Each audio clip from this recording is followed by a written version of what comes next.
Good morning, everyone. Welcome to twitch.tv/Ice Cream Uploads. And just as I said, that's something in my eye. Anyway, how are we all doing? Welcome into Twitch. Good morning. Good morning. There's a lot of you in the chat. Hey, I see you. William Wixon, thank you very much for the countdown. 5, 4, 3, 2, 1, pow, pow. Is that the first time you've seen the countdown? Do you know what? It's kind of easy to get kind of complacent with it because I see it all the time. But shout out to the Ice Cream Uploads design crew who absolutely smashed it with that. Craig, Dan, Jimmy, that countdown is hype. I mean, obviously, maybe not the greatest fit to the scoop, which is why we leave the little pew, pew, pew at the end, because it settles you down. But if you're playing something like I don't know, State of Decay, or if we were to play something like COD, that 10, 9, 5, boom, boom, boom, would be fucking hype as you start the screen. You imagine the stream would start fucking like what they call jet cannons, steam cannons would go off, Bibby would come flying through like edge kind of thing. It'd be, yeah. On this day, I see clearly. Yeah, exactly, that kind of thing. But anyway, good morning. How are we all doing? If you're in the chat, please feel free to get involved and let us know that you are here. If you don't know who we are, my name is Graham D. And this man is the man that we called Bibby Dunt Evil. It's not, it's Bibby, but he's been playing Resident Evil for the last, 6 hours of his life, a full quarter of a day or whatever it was. Is that my maths right? Yes, a full quarter of a day on stream with you guys yesterday playing Resident Evil 8 Village. We got it early. Bibby started it early. So we had to, if anyone was waiting for State of Decay yesterday, I apologise. We had to shelve it. But this is Bib Tings. Resident Evil doesn't release a new game every day. So it makes sense to pause the State of Decay stuff for a couple of days. We'll be back next week with more State of Decay. But Bib, have you been finding it? Yes. Well, we're at the beginning of the show, so I think, am I allowed to do like a minute minute roundup if we declare that there's going to be a minute roundup so that people can skip forward a minute? Yeah, let's do it. So if you are new here, and you're listening for some news, nice. Maybe just hit pause for a couple of seconds. If you're watching on demand, maybe skip forward a minute or so because Bibby's going to give you a little bit of a spoilerish catch up on how he got on in his first playthrough of Resident Evil 8 Village. Bibby, take it away. Yes. Okay, so again, pause it or skip. You ready? Well, so yesterday we started. Go on. Sorry. When we're finished, we'll wave, so you know it's good to go.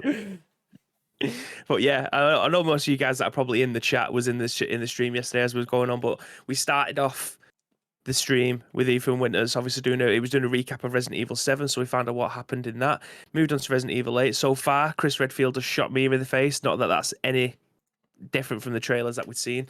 And we are in the middle of a village trying to find out what the hell's going on, where our daughter Rose has gone, and where Chris Redfield has taken her. So far, we have gone to the castle of, I always want to say Dimitrescu. We've killed her and her 3 daughters. And we are moving into the next castle or / house, which is like a dollhouse. I can't remember the character's name. So far, it's a little bit underwhelming, if I'm being honest. I'm really enjoying it. However, it doesn't feel, again, like a Resident Evil game. The articles that we've read leading up to it, I absolutely wholeheartedly agree. It's definitely taken a step back from what people were saying. It's like 4, but a little bit scarier, but not as scary as 7. So it is what it is. There is the corniest moment in the entire series so far where Ethan gets his hand chopped off and then he manages to put his hand back on with a little bit of a herb juice with a med kit. That was super corny, super tacky. But, I mean, I'm not doing a very good job of selling this game to anyone. It's corny, it's tacky, and it's not scary. Nice. If you want to see more of that, feel free to jump in to the next broadcast. Right, do the wave. We're back. Tino in the chat saying, how do I skip? I don't know, actually. Good point. Yeah, fair point. We're talking to the people on the band, Tino. God's sake. But you knew that. So yeah, anyway, let's jump into the split screen.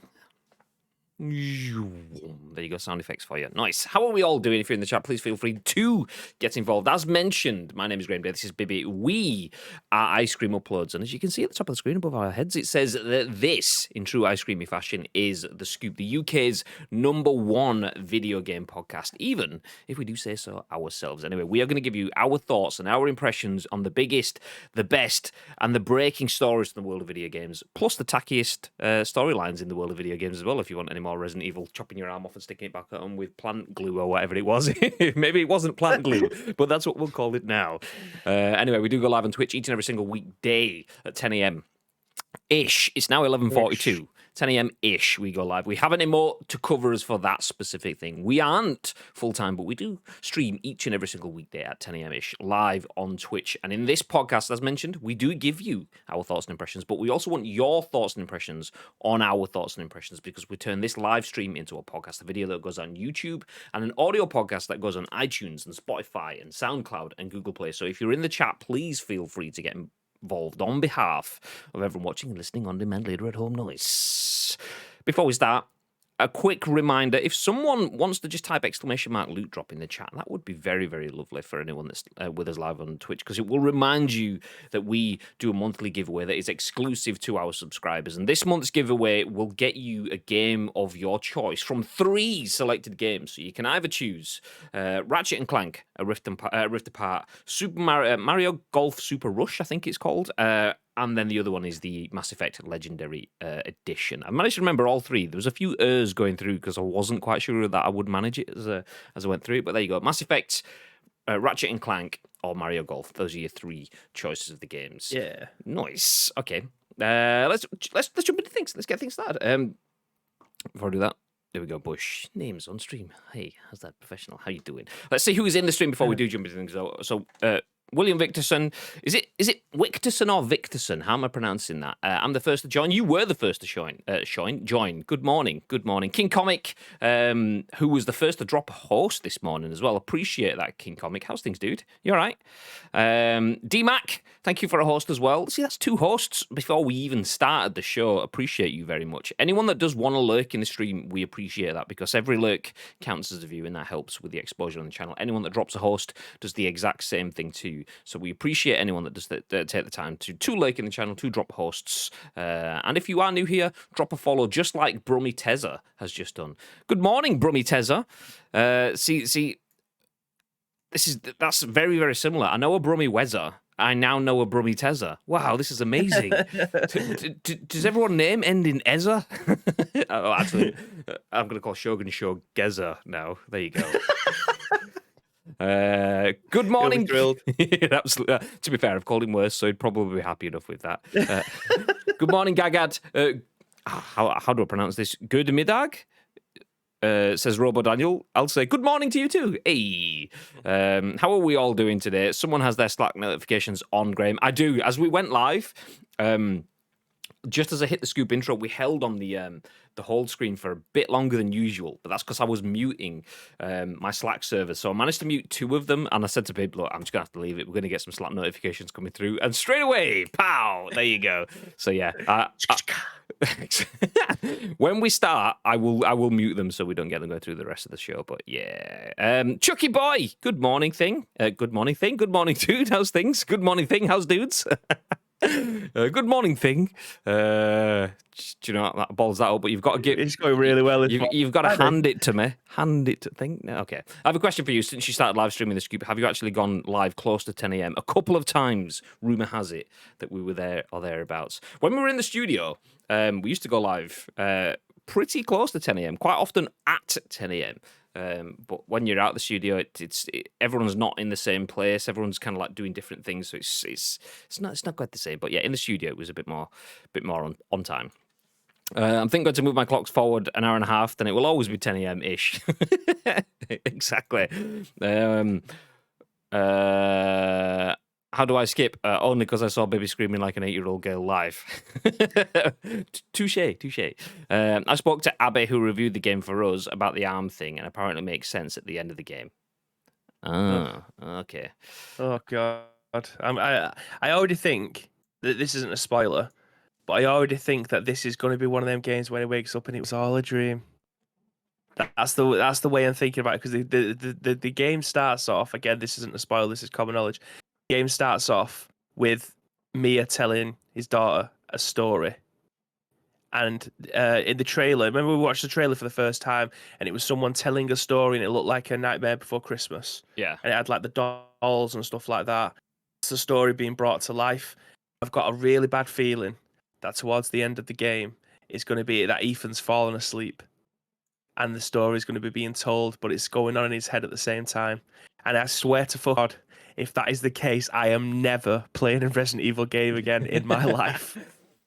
Okay, Slack should be muted, hopefully, if I got them all. Yeah, any story that has and then he awoke and it was all a dream. Nah, I've got no time for that. I mean, that's like year 6 shit. Yeah, I mean that was fine in the 70s. Didn't Dallas or something do that for a full season or something?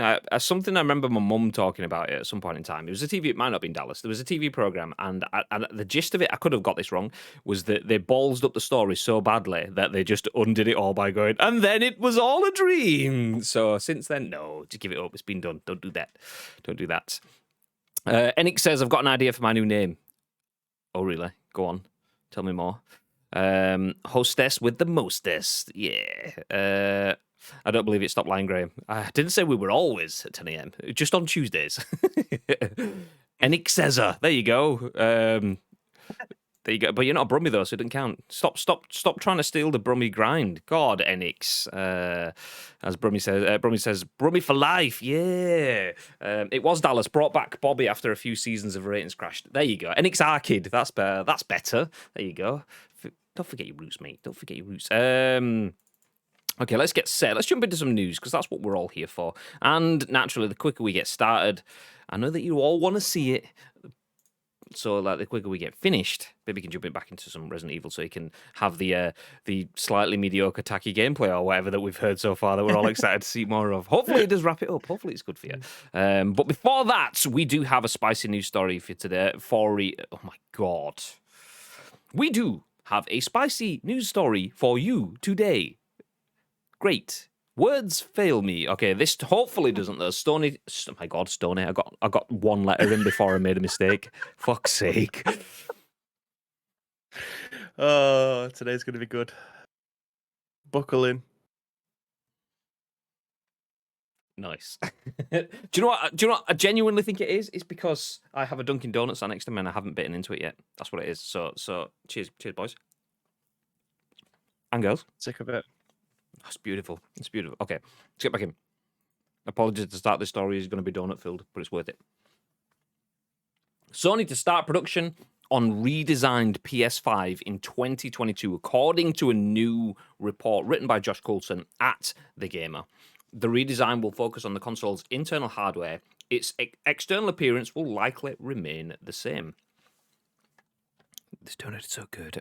A new report claims Sony will start production on a PS5 redesign next year, but it won't alter the console's external experience. Oh my God, it's one of those days. Clearly, it won't alter the console's external appearance. Suppliers, that's a part of the PS5's manufacturing chain, have reportedly been told production on a new console model will begin as early as 2022. This is according to a report from DigiTimes, which cites semiconductor producer TSMC as one of the companies readying itself for the next stage in the PS5's life cycle. Before you get your hopes up that this is a very early sign that a slimline version of the bulky console is on the way, it almost definitely isn't. In fact, the redesign will likely make no change at all to the external appearance of the console. It is in relation to the PS5's internal hardware and appears to be a change that will allow Sony to better handle the global semiconductor shortage while also reducing production costs. DigiTimes was told the redesign will include a semi-customized, I don't even know what 6nm is, CPU created by AMD. The current PS5 models use a 5nm CPU. This report backs up Sony's prediction that it doesn't foresee supplies of PS5 significantly improving before the end of the current financial year, which has only just begun. So basically, shortages are going to be around for another year. Nice. It could also be one of the reactions to component shortages mentioned by Sony CFO Hiroki Totoki. Despite PS5s being notoriously hard to find, 7.8 million people managed to land one before the end of the last fiscal year.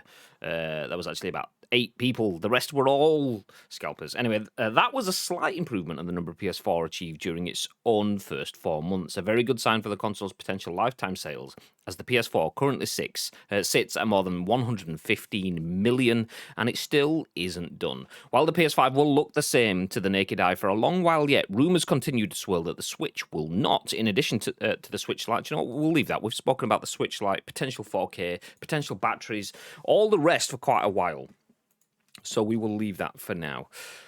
But what we will talk about is the fact that Sony is likely to start redesigning the innards of the PS5 in 2022 next year. So just over a year in internal changes. What are your thoughts, babe? Yeah, I mean, this is something that we talked about. Was it yesterday or the day before about them? It was yesterday, wasn't it, about Xbox not selling them for profit? But then later down the line, the components and everything get cheaper, and then that's when the slimmer consoles come out. That's when the redesigns start to happen. This must be a record of having a redesigned console within the first 12 months. Well, I'll take 16 because it came out obviously in September last year, which was September 2020. Obviously, we're in May now. It's not going to come out until probably early next year. I don't think I've seen a redesign of a console that quick.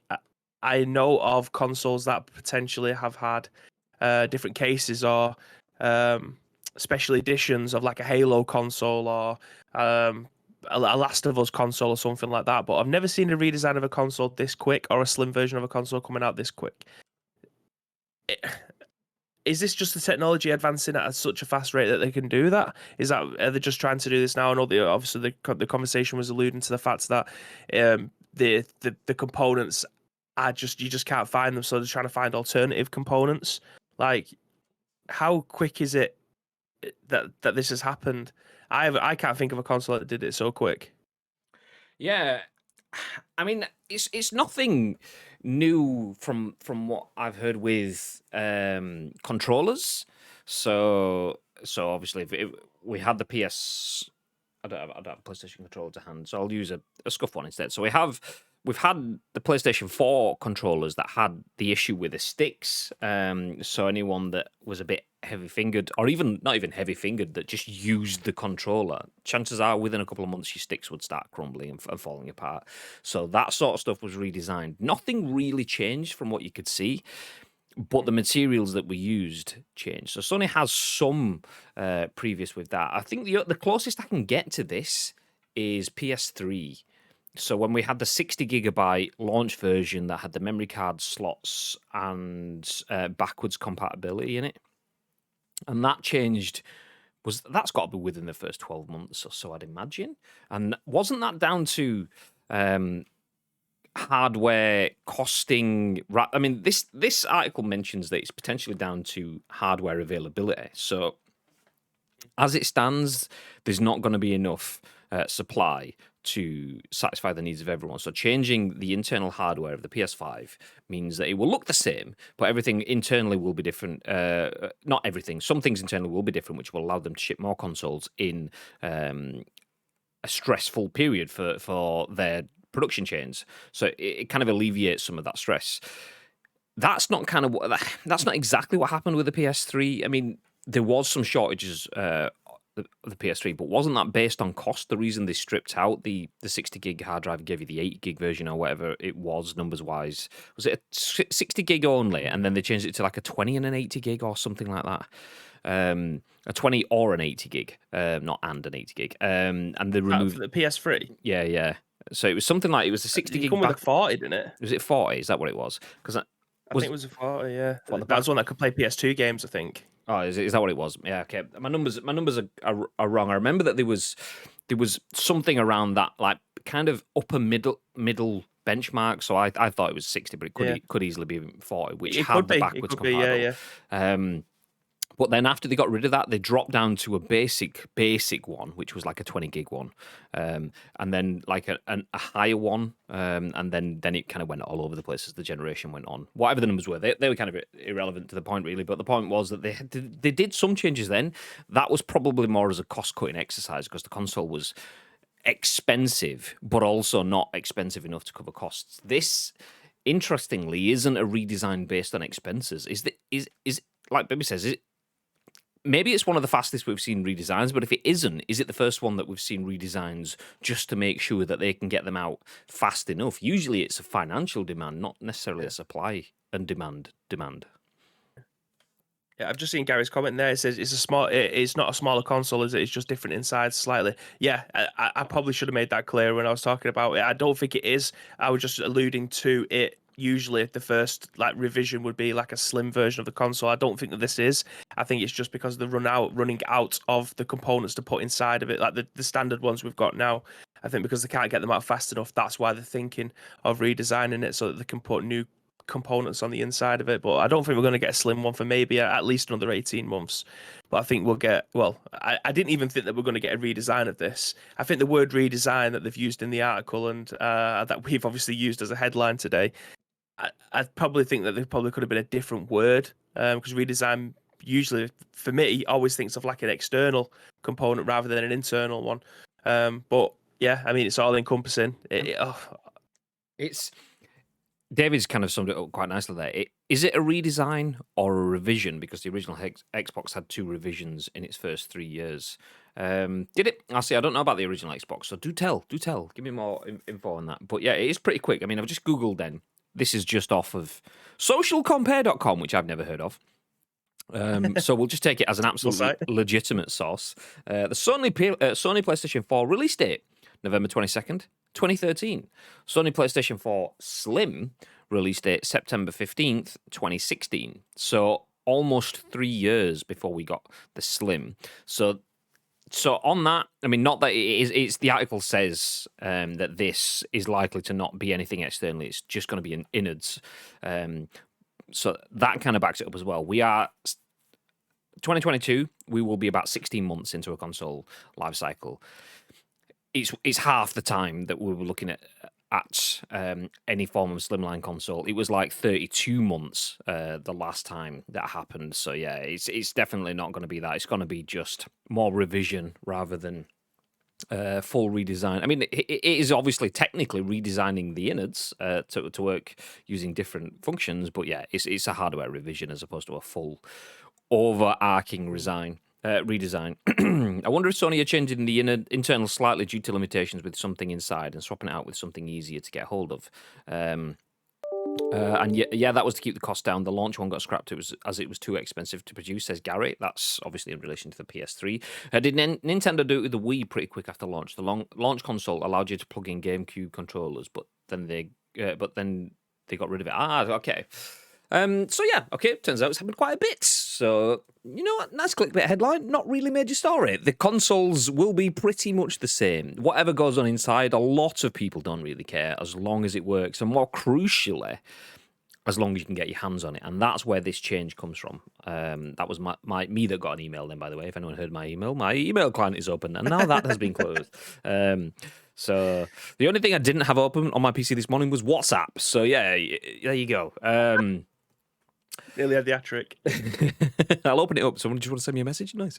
No, yeah. So yeah, that's the crucial thing, though. The changes. I mean, I do not know what it is. Somebody with technical knowledge in the chat will probably be able to tell me more. But it says Digital Times was told the redesign will include a customized 6nm. I don't know what the NM means. I'm assuming that's something electric-y, but it'll include a semi-customized 6nm CPU created by AMD. The current PS5 models use a 5nm CPU, but then it says this report backs up Sony's prediction that it doesn't foresee supplies of the PS5s significantly improving before the end of the current financial year, which has only just begun.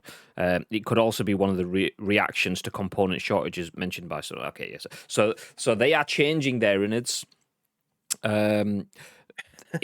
Is that to make more consoles? Potentially, that could be it. That could still nanometer. There you go. I knew that. So a 6nm. Did it before and then described it, and then we both just missed it again completely. It's still a nanometer. Has he said that before? I missed it. The smaller the there you go, nanometer. The smaller the nanometer, the less power it requires without performance loss. Well, there you go. Now, this is what you call world-class streaming, engaging with chat. See that? What it was is I'm making it look like I missed the comment, but really, what happened was I ignored the comment so that you doubled up and we got more engagement in the stream. And it absolutely wasn't a visual failing on my part whatsoever. Anyone believe in that? No. Okay. Fuck, I missed it. So the smaller the nanometer, the less power it requires without performance loss. So a semi-customized 6nm CPU instead of a 5nm CPU. So the smaller the nanometer, the less power it requires. So a 5nm CPU Is that not better than a 6 nanometer CPU? I know it does say semi-customized, so maybe they've got something in there that tweaks that. So yeah, basically they've got a CPU that requires more power. Hopefully, that doesn't mean the return of the PS5 jet engine that fully existed in the PS4. I don't know how significant 1 nanometer is. I didn't even know what 1 nanometer was, but there you go. So yeah, your PS5, if you got one now, nice. If you get one in 2022, it might take a bit more power. I don't know. We'll see how it all unfolds if we get to find out anymore. Does anyone else write anything else in the chat? No, I didn't. No one else writing anything. Nice. It's because Tito's just said I'm used to being ignored. It's okay. Sad face. We love you, Tito. Anyway, let's move forward. Stick with PlayStation though. We'll keep the conversation on the blue side of the console spectrum as PlayStation is facing class action lawsuit over exclusivity of its digital sales. The only place you can buy PlayStation games is through the PlayStation Store, which is an issue that we know very, very well this morning. Fuck's sake. This article is written by Josh Coulson at The Gamer, and I'll jump back into that in just a second. But Pakila Quent, aka Cameron, is the winner of our loot drop, and naturally he won a copy of Resident Evil Village, and naturally he wants it on his PS4, which is understandable. That's if you've got your console there, you're going to play it there. Nice. Can't buy it for him. You used to be able to buy digital games from Amazon and other third-party digital code retail sites, but PlayStation stopped that. Their excuse was to bring all of their sales in line and to have more control of that kind of thing. What they mean is they wanted to increase their profit margin. But yeah, that is where we are. This morning, I was trying to buy a copy for Cameron, and I could buy it from a million places. Tesco or fucking Game or the Game Collection or whatever. But to buy it for Cameron digitally, the only way I can really do that we're seeing. Sometimes you can get them, but the only way we see at the moment is to buy, like, obviously PSN codes and sending those to Cameron. He then redeems those codes and then he can buy the game, which is just a bit more faff and awkward and stuff. So here we are with the news. The only place you can buy digital PlayStation games is through the PlayStation Store. Sony is facing a possible class action lawsuit from consumers over the exclusivity of digital games, which can only be purchased through the PlayStation Store. A new report from Bloomberg has detailed a proposed class action lawsuit being filed against Sony. The suit, brought about by consumers, accuses Sony of holding a monopoly over digital game sales due to changes it made in terms of exclusivity back in 2019. We actually covered this at the time. Didn't realize it was 2019 though. The changes meant digital copies of PlayStation games could no longer be sold by third-party vendors, making them exclusive to the PlayStation Store. While the move meant retailers could no longer sell codes for digital copies of games, just the physical copies, digital DLC, and add-ons can still be sold outside of the PlayStation Store. However, the lawsuit points out Sony can effectively charge whatever it likes for digital games since it has no competition. That has apparently resulted in some titles costing as much as 175% more than a physical copy, which I can absolutely relate to. Just today, and I'll give you that example in a minute. So Sony's monopoly allows it to charge super competitive prices for digital PlayStation games, which are significantly higher than their physical counterparts, the filing reads. PlayStation owners are often left scratching their heads when a physical copy of a game costs a fraction of the price of the digital equivalent. The self-imposed lack of competition is why. The proposed lawsuit comes at a time when the cost of a new video game is being fiercely debated. The arrival of PlayStation and Xbox's next-gen consoles brought with it the introduction of $70 games. Not for everyone, though. Some publishers have abstained from the price hike and continued to sell games for the $60 norm, established 2 generations of console ago. The $70 price tag of new PlayStation exclusive Returnal is the latest game to feed into the debate. It's also not exactly been a good news year. Do you know what? We can stop there. We don't need to know about other bits for the news for PlayStation over the course of the year. But what we do know is that a class action lawsuit has been filed over the exclusivity of PlayStation's digital sales. If you want a PlayStation game digitally, the only place you're supposed to be able to buy that from is directly from PlayStation themselves, off of their digital store. Bit of a pain in the ass, generally, but what are your thoughts, babe? I'm actually going to throw this straight back to you, Graham. Do you think that the consumers do you think that this consumer court case is a winnable one? Possibly. I'm just gonna hang for a second while I just update the discussing now on screen. PS, class action lawsuit. No, PS lawsuit over Personally, digital sales. I don't think it is. I think that Sony can technically do whatever they want with their games. It's entirely up to them how they want to distribute it. We've obviously got third-party companies like Limited Run Games that help out with that kind of thing, but essentially they can kind of do whatever they want. And I know it's not fair, and I know it doesn't seem fair, and I know it's anti-consumer and stuff like that, but ultimately they can kind of do what they want. But I don't know how. We don't know the ins and outs of how consumer rights, and we don't know the ins and outs of how people can distribute things to the absolute law, shall we say. So I don't know if there's any loopholes around there that could potentially help them, but personally, I don't think this is a winnable case. It's definitely interesting. It's definitely interesting because, I mean, we have what people think is kind of what is possible. And we have that in court right now with Apple and Epic. Apple have their platform and they have ultimate control who has what and where on it. And Epic feel that's a monopolistic abuse of power, which is why there is a court case ongoing at this point in time. So some of those sentiments can be extrapolated and applied to this. PlayStation has its own system. If you want to be on that system and you want to share your games on that system, you can share them digitally, but you have to apply to the rules and terms set by PlayStation within that system. So, yeah, it's technically, without knowing all of the intricacies, they could be fully within their rights to do that. Obviously, if this class action lawsuit has anything to say, if it's a well-researched class action lawsuit, then that could be a case of actually you have such a market dominance, obviously 2-1 in terms of PlayStation to Xbox. If the last generation numbers are still the same, that's it's not a monopoly. I mean, what is a monopoly? Is 66% a monopoly? It's a big share, but is it a monopoly? I don't know. But either way, they own 100% of purchase revenue digitally for games from that 66% of the market. That's kind of that is monopolistic on that side of the market. So yeah, I understand the sentiment. I mean, I do agree with the anti-consumer stuff though. Gary mentions in the chat, Sony are really becoming anti-consumer recently. First the crossplay stuff, and now this. I mean, this is actually before that.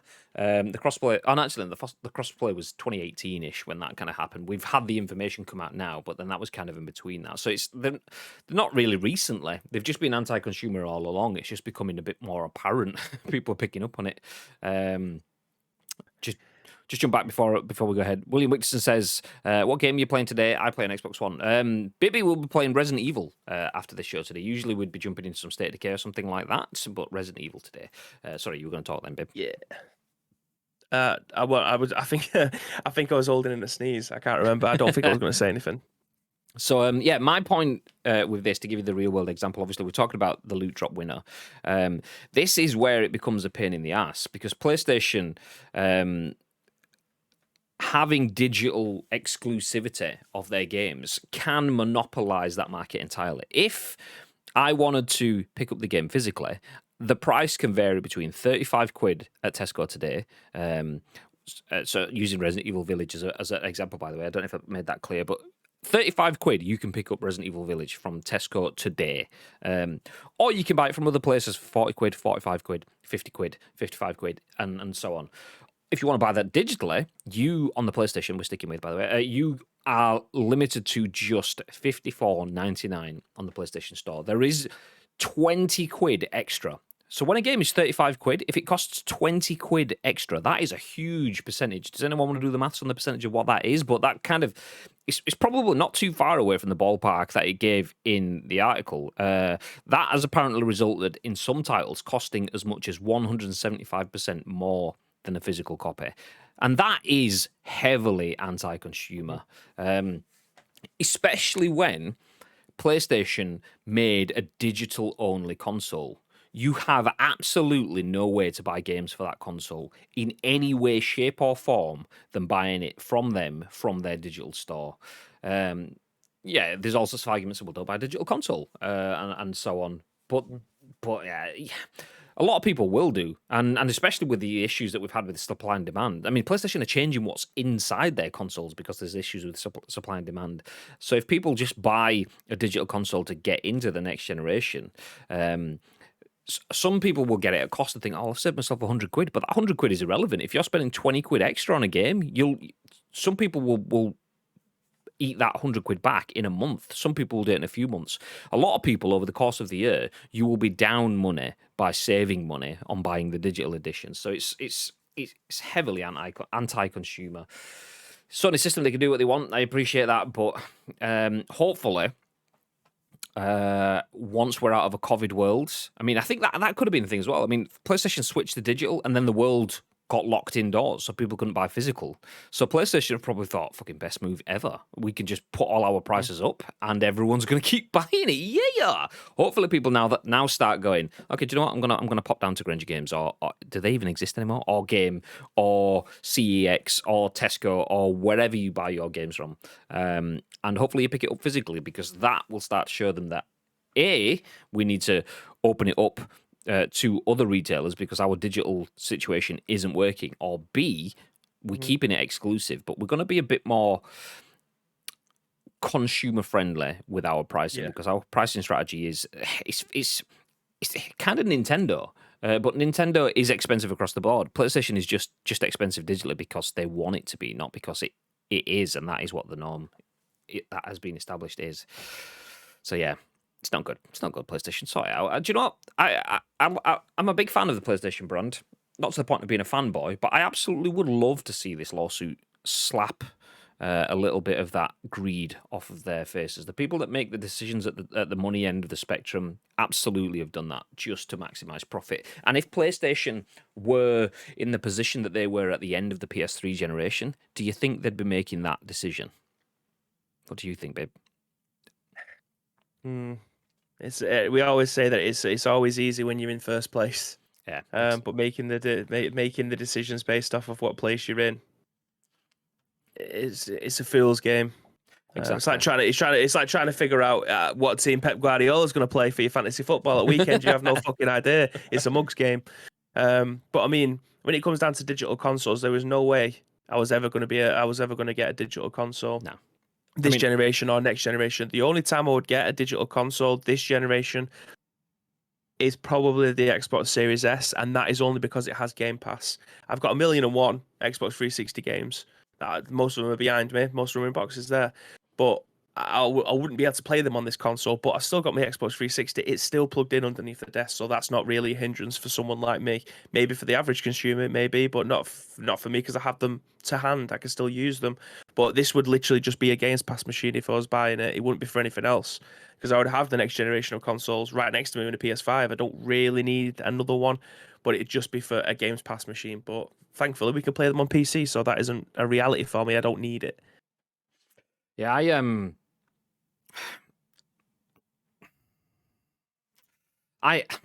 I suppose I'm kind of feeding into the issue. I have a digital PS5 sat right here. However, I only have a digital PS5 because I also have a disc PS5 sat downstairs. Yeah. The fact that I have a digital PS5, that's to play the games on stream that I have digitally. A lot of games we get digitally because we obviously work with a lot of publishers, a lot of developers. We get a lot of games, and usually that is digital codes. So having a digital PS5 wasn't an issue for me. Yeah. But that is me with an extravagant purchase from a content creator perspective. If I wasn't buying another PS5 as a content creator and I was just buying a PS5, I would not have purchased that digital PS5. I bought a physical one first, and there's a specific reason for that, and that is the money. The money side of it is extreme. $54.99 for a game that's £35 in Tesco. You can, and if I go into Tesco, that pissed me off this morning. That pissed me off. I didn't realize it was going to be that cheap that early. But I paid £50 for mine from the game collection. Again, we probably could have got it for free from Capcom if we reached out to them, but we didn't. No need to. I would prefer to buy the game anyway. Feeding into the guy from not the Last of Us, Days Gone. He said you should be buying it at full price. He's in fucking living in my head rent free, isn't it? But yeah, I mean, I was always going to buy it anyway because it needs to go on the shelf behind me. So it's no problem for me. To be fair, we've mentioned the Tesco thing a few times. We are absolutely getting sponsored. No, we're not. We're not. But the Tesco, I hope so. yeah. Give pay us in biscuits, whatever. A couple of tins of spam. Jobs are good. Just give me a big shop once every 2 weeks. I'll be happy with that.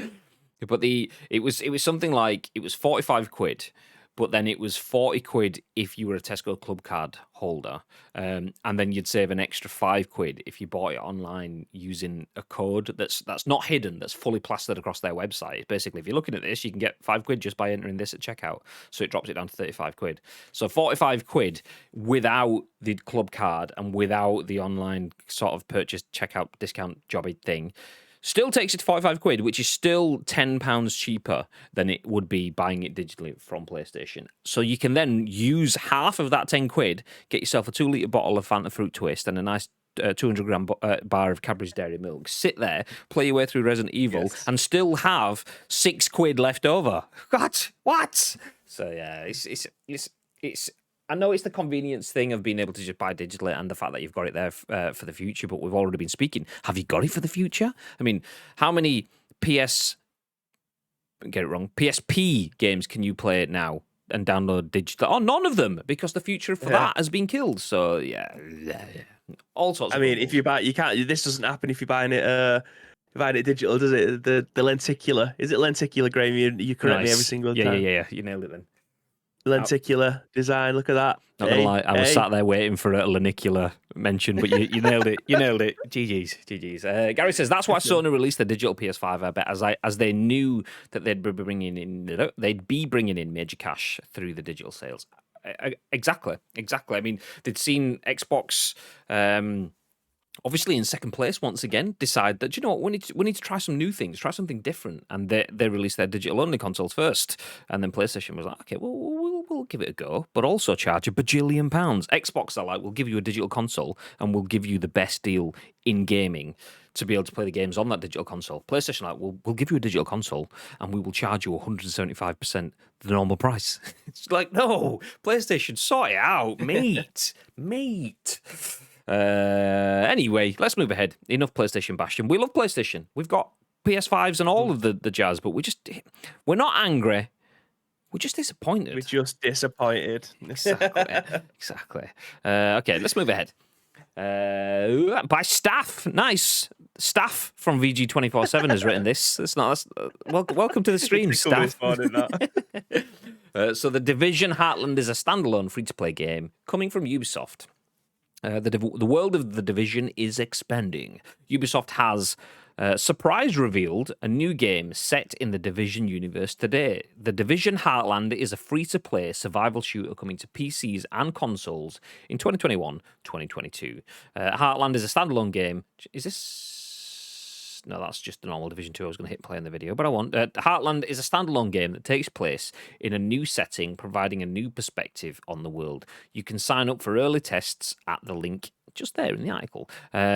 Development is being led by Red Storm Entertainment, a studio with close ties to the Tom Clancy licenses, who has also worked on The Division and The Division 2. Additional information, a trailer, and screenshots were not provided. Ubisoft also announced plans to take the Division franchise to mobile, bringing the universe to an even wider audience. Finally, The Division 2 will also be receiving brand new content as part of an update coming late 2021. The content will include an entirely new game mode and new methods for leveling agents, with an emphasis on increasing build variety and viability. More details will be revealed on this new update ahead of its release. You played much of The Division, Bib? I did. I played a hell of a lot of The Division 1, and I played probably 30, 40 hours of Division 2, which is just the tip of the iceberg in The Division. You can literally play forever. But the thing that got me the most about this, right, is one, it's a free-to-play game. Let's see how good that's going to be. But two, it's a free-to-play game that I when I play State of Decay, I do get a little bit of Division vibes. Now, I think only people who play Division will probably understand what I mean by that, even though the art style and everything's completely different, but it's the emphasis on teamwork. That is what I love about The Division. So what I'm saying, Graham, and the reason I put this in the news today, as far as just to plant that seed ever so slightly, that because people are loving our State of Decay content and the moment, people in the community, we built this for them. so they can come in and help us because we need your help all the time. We're great. Help us. Put it this way. What I happened know what last you're about to Friday? What happened last Friday? We can never let Graham play this game on his own again. Uploading is never going to exist. Oh, do you know what? Actually, I take it back. I didn't know what you were going to say. I thought you were going to say something even worse. I'd forgotten that I went out unsupervised and managed to have the first member of the community killed. I forgot that because I'm more thinking about the little issues that I have, which is just placing weapons that people need under a table so they can't be reached. For fuck's sake, there's another weapon. All these things. All these things. So what I'm technically doing in this is we're telling people that there's a new Division game coming. It's going to be free to play. That's a barrier of entry removed straight away. We don't know if it's going to be multiplayer. I'm guessing it is because they won't make it free to play otherwise. So, depending on how far we get with State of Decay, we could have completed it by the time this game comes out. State of Decay 3 may have already come out. But these are the kind of games that we think is probably going to evolve over time with our communities. That is what I'm trying to say, Graham. These are the little planting seeds that I'm putting out there for us. Nice. It's almost like you've got a garden in State of Decay. Well, I have a chemical garden, Graham. All right, flex. All right, easy time. God, I've literally one of these days, I've literally just got our own chemical garden. Just got a hole in the ground with a bit of dirt in it for the first time, and there you, Captain Chemical over here. God. Well, yeah, I mean, the Division games are fantastic. You have to take it with a pinch of salt because the shooting mechanics are brilliant. However, the bosses and the enemies tend to be bullet sponges, which can get infuriating if you haven't leveled up your characters and you haven't got the right guns and you haven't got the right armor and stuff like that. It is mechanically quite deep sometimes. Maybe not as deep as State of Decay. So, I mean, your Ready's being blown every single time we go through a stream. And I don't just mean brewskis. Like brewskis. In terms of new things popping up every now and again. But the Division isn't that deep and complex compared to State of Decay. So I think this is definitely the kind of thing that we could definitely move forward with our community. I think they'd love that. Yeah. I'm quite excited at the amount of, because I've never really played survival games. Survival shootery, survival horror, like not really touched any of them, but I'm really enjoying the kind of crossover between survival shooter / base builder that is State of Decay. Super enjoying that, and that is good because coming off the back of that, if we've got the Division, Heartland, they're having a bit more of a dabble in the survival shooter stuff, and then we've got the day before, and then we've got State of Decay 3. I mean, Brewski's future incarnate children might be onto they would have been onto a world of joy, and now they're just living in a world of emotional pain. But yeah, that's my skills for you. It's fine. We'll build a bench in his honor whenever we get a new gaff. It's fine. Don't worry about it. Let's hope there's no desk for Grain to drop weapons under. Shh. Okay, if anyone's not been watching our State of Decay playthroughs, you go up to essentially a desk, and that is your stash, and you can like put things into your stash, take things out of your stash, and you can drop things either to get rid of them or to give them to other people. And the very first thing I did in my very first stream of that game, I went up to the stash, tried to reload a weapon, but the R button to reload when you're in the stash changes to the drop button. So I dropped my weapon on the floor. But when you walk up to the stash thing, you get an on-screen heads-up display of press E to enter stash. But that comes from like 10 meters away. So E is also the button that you have to press to pick up a weapon. Anyway, you don't get the weapon pickup option because the stash bit is just kind of sat in the way. And there's some like way of picking it up by crouching on the floor, facing the opposite direction and moving the camera slightly so you can just about pick it up and get the weapon. And I tried for ages, couldn't do it. Quads came into the game, picked it up and gave it back to me after about 10 seconds. Like, boom, there you go. Anyway, playing Monday, Tuesday this week, Wednesday, I don't know whenever it was this week. Monday, I think. We're playing myself, Bibby, Chucky, and Show. Show's like, have you got any crossbows? I was like, yeah, I've got a crossbow. I'll get you a crossbow. Went into my stash, picked up the crossbow, and rather than moving away from the stash, I dropped the crossbow, so it went straight underneath the desk, and it's been sat there ever since. So one day soon, when Quads jumps back in and plays with us, he will get it back out for us. But from now until then, that crossbow is just staying underneath the desk. I absolutely just looked to my side. I genuinely thought someone was stood in the room next to me then. If anyone saw me like double take to my side, then... What is it? No, just it must have been just the way that the light moved or something. I thought there was someone there, and there's no one fucking there. It's too much watching Bibby playing Resident Evil. Nick McCaffrey. Oh, quality. So yeah, there you go. If the Division 2 had a proper survival mode building off Division 1, it would be amazing. Ubisoft ignored the most popular mode for some unknown reason. You could say it would be the Premier Division then. Hey, is this what the Stretford End book? Is this the Stretford End book of excuses? What? I don't know what you mean. No, it's for them book of excuses. It's a term that we're going to use all the time when someone goes around the houses trying to explain something about their mishaps, inexcusably mishaps. Ah, okay. But yeah, I get you. Oh, I wasn't excusing it. I was just letting other people in on the joke so they know what the fuck's happening. don't worry. As soon as we boot up the stream again, they'll see that crossbow's still underneath the table. It'll be fine, and it will remain there until squad. Why is there a crossbow under there? Nobody mentioned the crossbow. Nobody mentioned the crossbow. But, do you know, just need exclamation mark crossbow in the chat. If anyone wants to go back to that stream and clip it, then we'll get it put into the chat with exclamation mark crossbow. There you go. But this is the thing. I hope these kind of games evolve though, because we've seen for years multiplayer dominate the way that people play games. Like most people now, and this is genuinely, this is absolutely the vacuum of what's the term called where you like.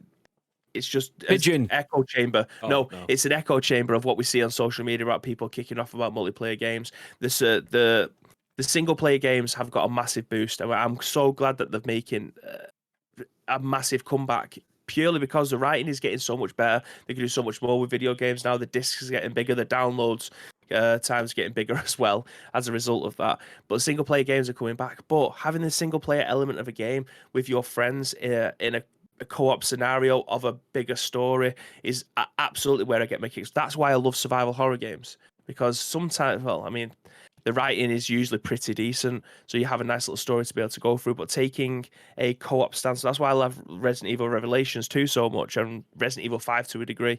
You're taking someone that likes those games along with you on the ride. So multiplayer has been dominated by team deathmatch and battle royales and whatever else is in the kind of, I don't want to say niche market because it really isn't, but those kind of multiplayer games have dominated for so long now. I hope to God that these are the kind of games, like you said, with the day before coming out, State of Decay 3, hopefully some of what we get from the Division. I hope these kind of games become staples of video games going forward.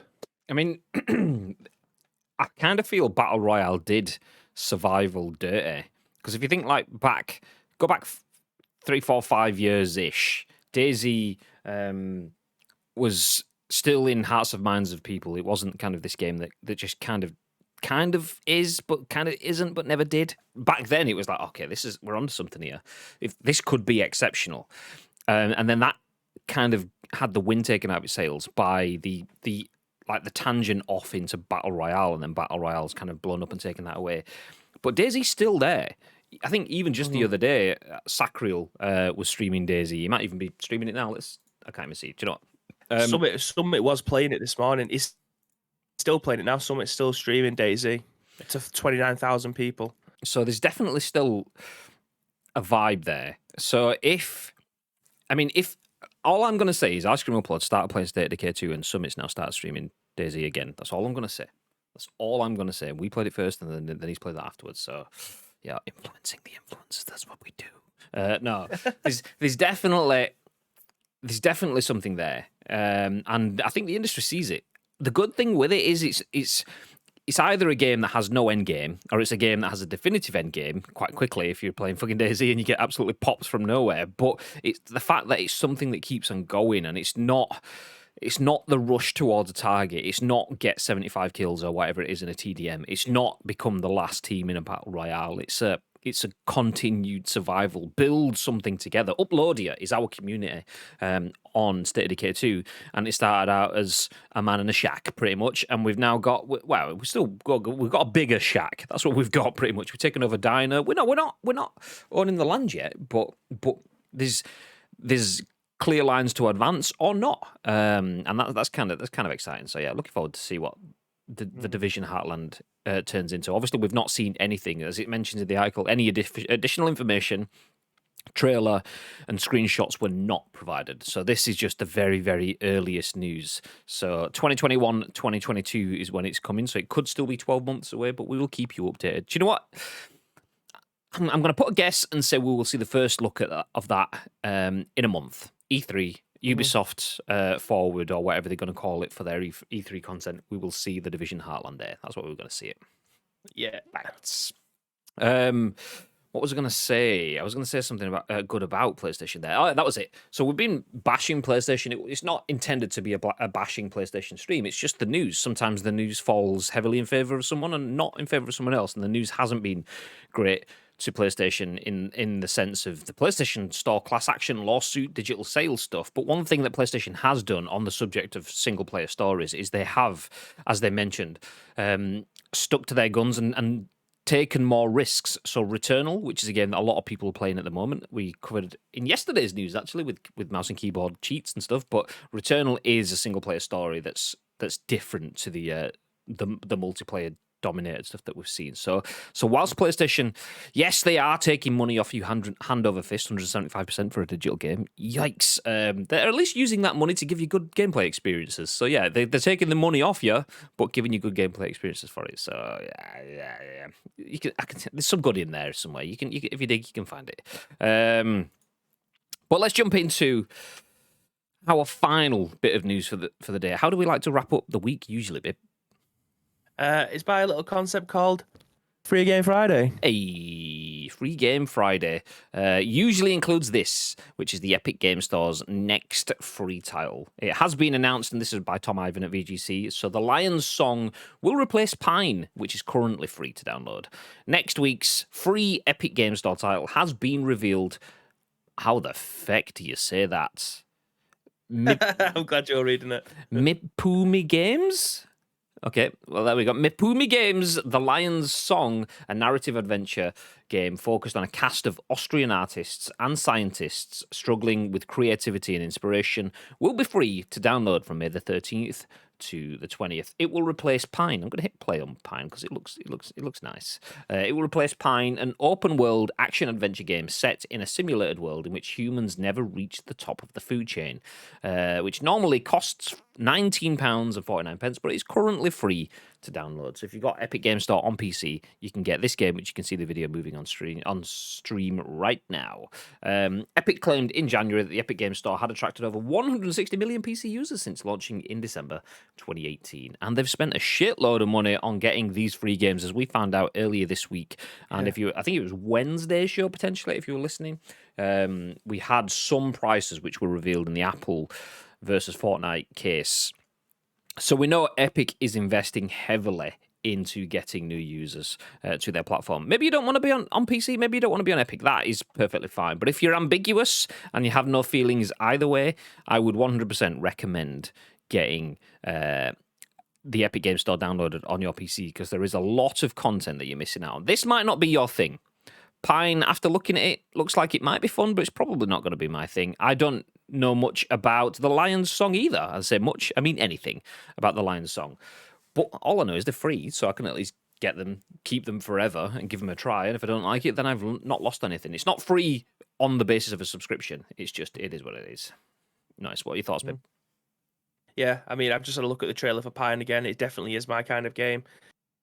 The game, not so much, but I mean, it cost me absolutely nothing to stick them in my library. They're the ones that I put in the bill for it, and it's nearly in the, well, some of the games are absolutely in the millions, so why would I not take a free game?